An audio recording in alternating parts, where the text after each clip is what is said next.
pray that we may open our hearts and our minds to the reading and the sermon to follow. The New Testament reading is from Luke chapter 1, verses 46 to 55.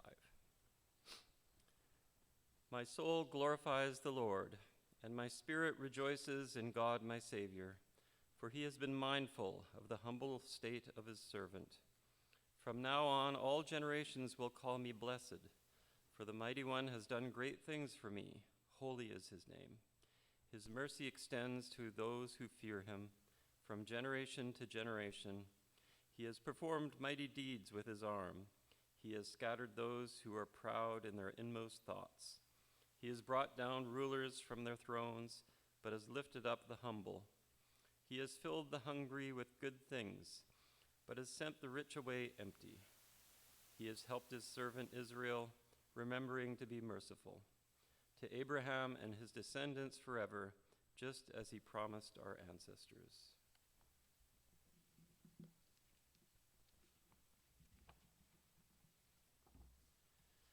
Today's sermon is called From Humble Beginnings Come Great Things. On this fourth Sunday of Advent, we are reminded of how all truly great things have humble origins. This is reflected in the first reading, taken from the story of David, whom the book of Samuel names as the first king of a united Israel. In a sense, this rounds out the story of Jacob that I covered in a previous sermon. Jacob, you'll remember, was a son of Isaac and a grandson of Abraham, the patriarch who emigrated to the Levant from Sumer in about 1750 BC. Jacob, who famously wrestled with God and was thereby renamed Israel, went on to become an important chieftain in his own right. His sons, however, were envious of the favor their father showed their youngest brother, Joseph, so they arranged to have him sold into slavery in Egypt. While serving as a slave in Egypt, though, Joseph correctly interpreted a dream of the Pharaoh, which saved Egypt from famine. He was thereby elevated to advisor of the Pharaoh.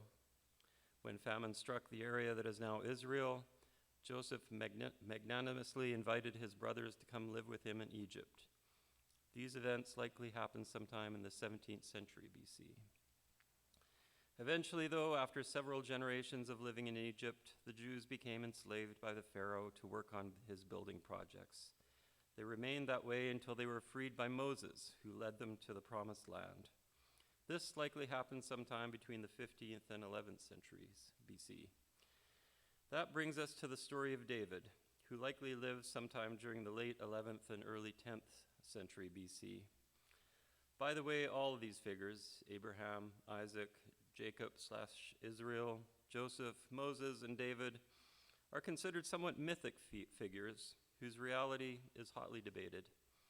There is very little hard historical evidence that unequivocally proves they existed outside of biblical references, although many people have long searched for such corroboration.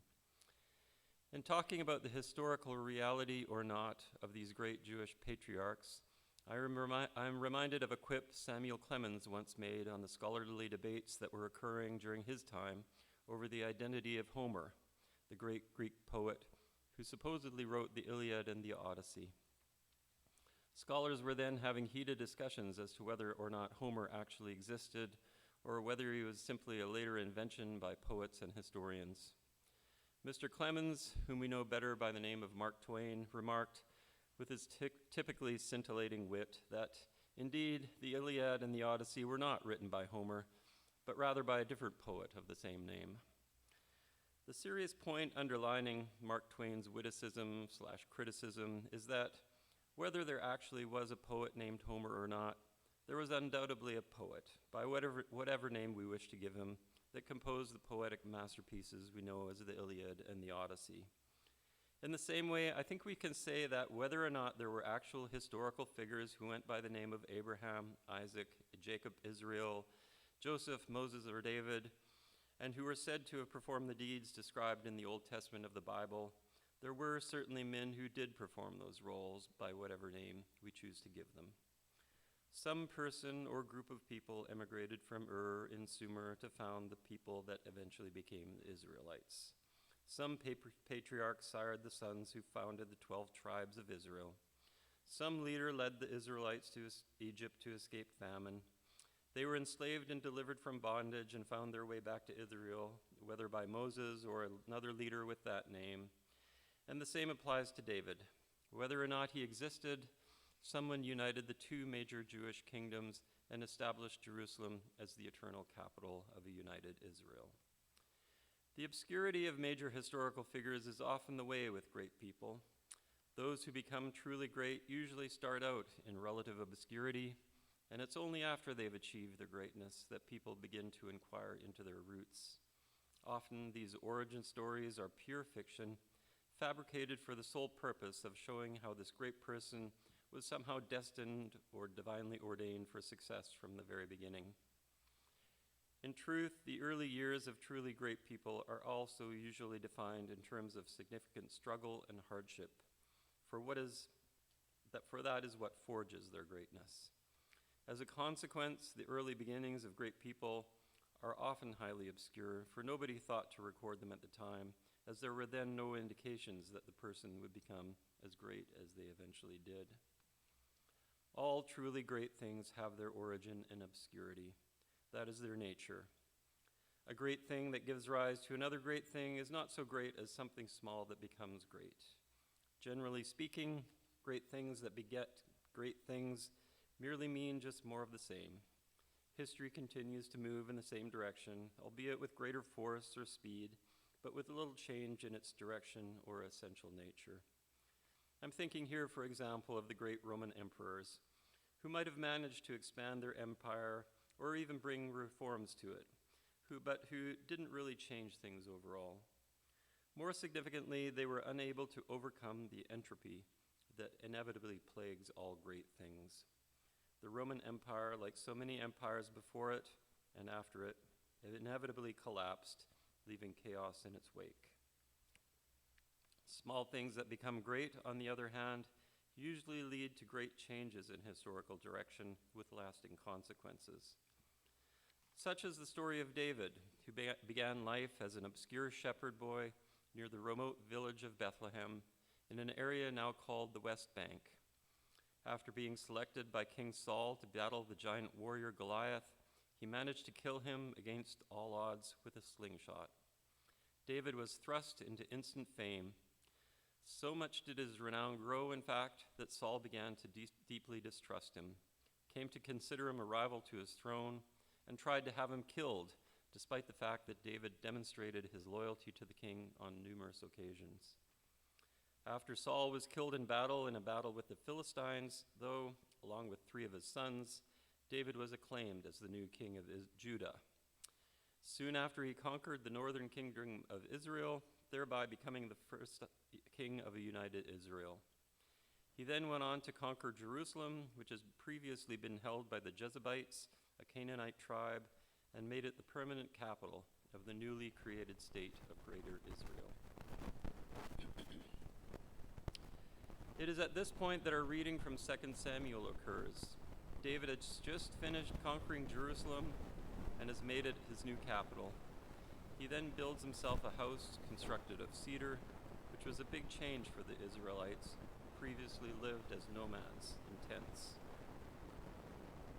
He remarks to Nathan, his prophet, "Look, I now dwell in a house of cedar, but the ark of God dwells in a tent." That same night, God spoke to Nathan and asked him to ask David if he would build him a house to dwell in.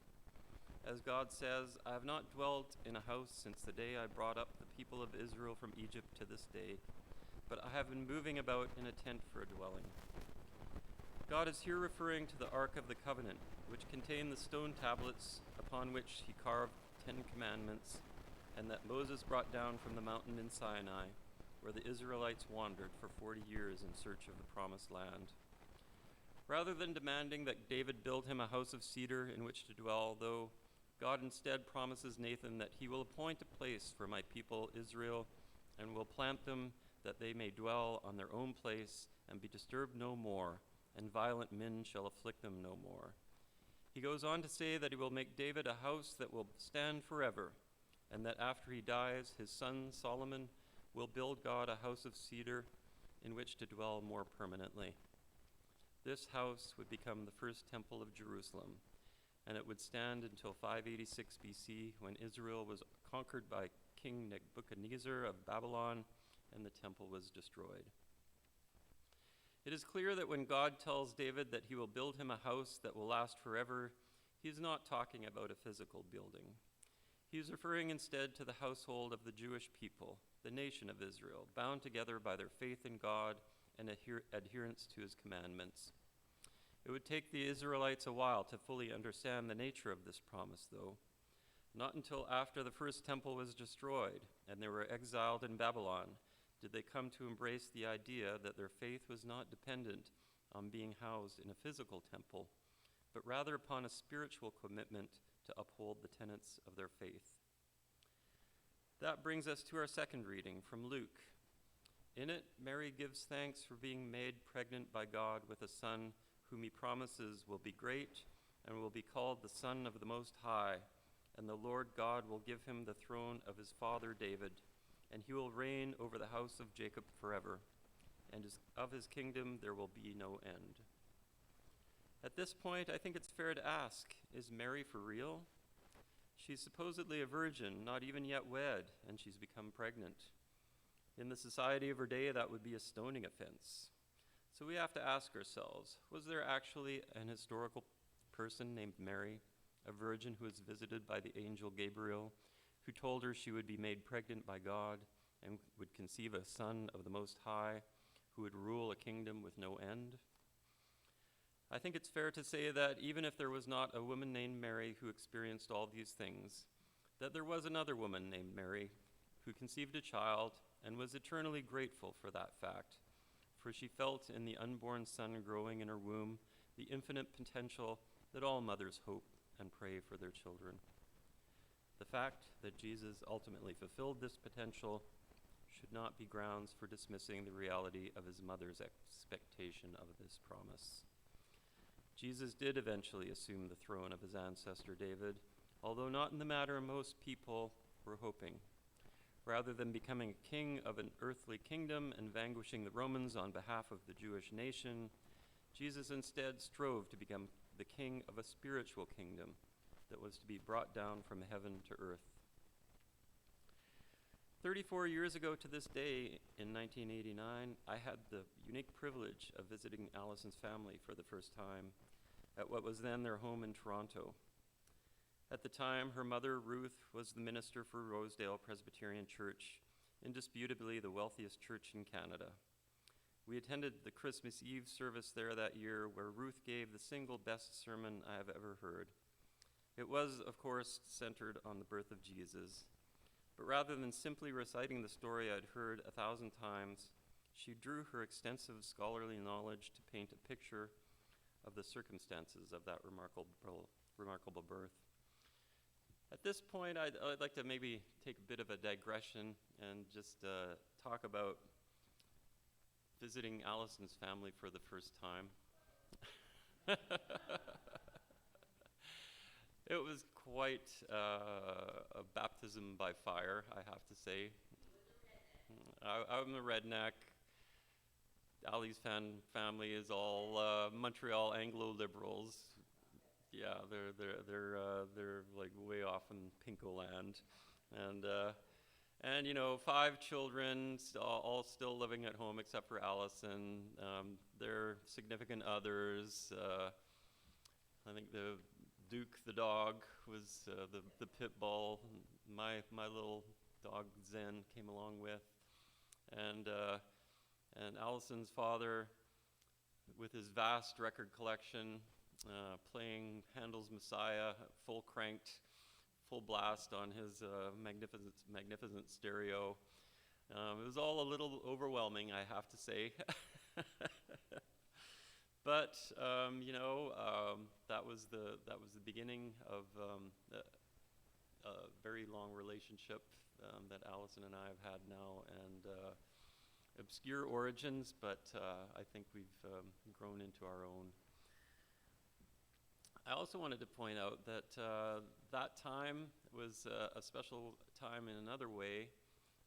Not only was it my first meeting Allison's family, but the revolutions in Eastern Europe were well underway by that point. And this whole theme of great things originating from humble origins certainly rang true there, because there were many dissident movements in the 1970s and 80s that were led by a ragtag groups of people.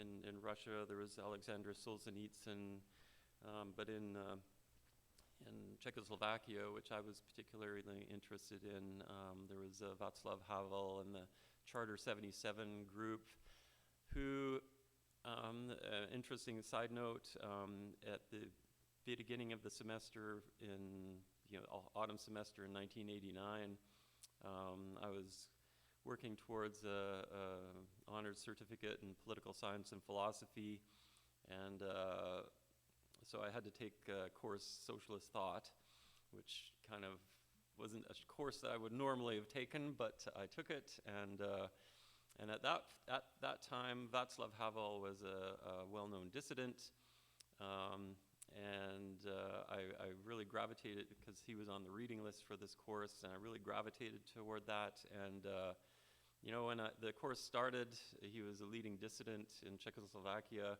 By the time I finished the course, which was a full-year course, so it ran fall and spring semesters, he was president of Czechoslovakia. That's how rapidly things unfolded. And the group that he headed up, Charter 77, they actually formed in the mid-1970s to defend a alternative rock group that was being persecuted by the communists. They were brought up on charges of disturbing the peace, but really the motivation was to bring the Czech intellectual, artistic community into line, ideologically speaking.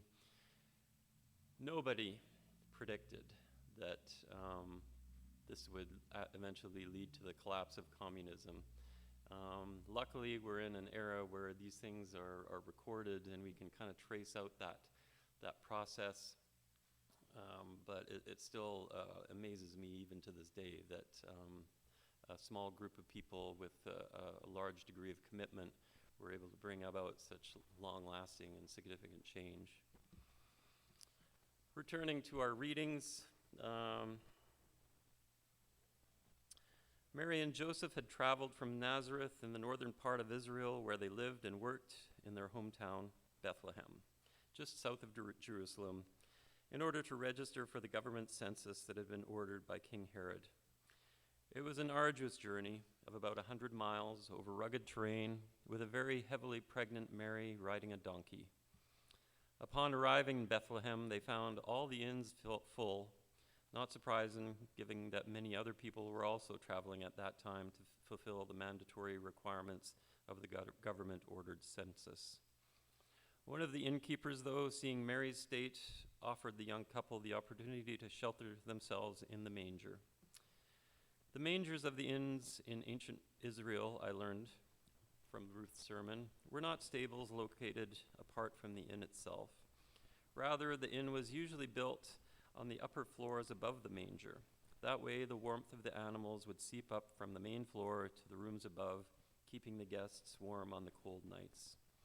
This, plus dozens of other details that Ruth provided, drew a compelling picture for me of the actual circumstances of Jesus' birth. Was it really like that, crowded, noisy, and smelly? Yes, probably. Did the Magi come to visit Jesus shortly after, bearing gifts of frankincense, gold, and myrrh? Yeah, probably not. But the supremely humble beginnings of Jesus' life help point to the immensity of what he was eventually to become. In the words of Isaiah, "For unto us a child is born, unto us a son is given, and the government will be upon his shoulder, and his name will be called Wonderful, Counselor, Mighty God, Everlasting Father, Prince of Peace." Whenever I hear those words sung in Handel's Messiah, it sends chills up and down my spine. I remember playing it at Christmas soon after Alexander was born. I was exultant and felt his nearly infinite potential as a not yet fully formed human being. If he does indeed go on to accomplish amazing things and change the world for the better, I hope it will be remembered that when he was born, he came out of the womb with his eyes wide open and a somewhat surprised expression on his face. At the time, I didn't even realize that was possible for newborns to be born with their eyes open. I often wonder what he saw and how he perceived the world in his condition, so small and so new to the outside world. Did the strange things he saw and experienced in that moment decisively inform his character? All truly great things have small and humble beginnings and become great by overcoming obstacles and meeting challenges. I think it is therefore incumbent upon us to pay attention to those small things, to shape and nurture them in such a way that they live up to their full potential. The big things will invariably take care of themselves, for there's always vainglorious people more than willing to tend to them. I think that, for instance, if we paid less attention to national and international politics and focused more on promoting the well-being of our own families and local communities, we'd be not only more prosperous, but happier besides. In this Christmas season, therefore, I ask you to care for the small things, for they are what determine our future in the best sense possible. Amen.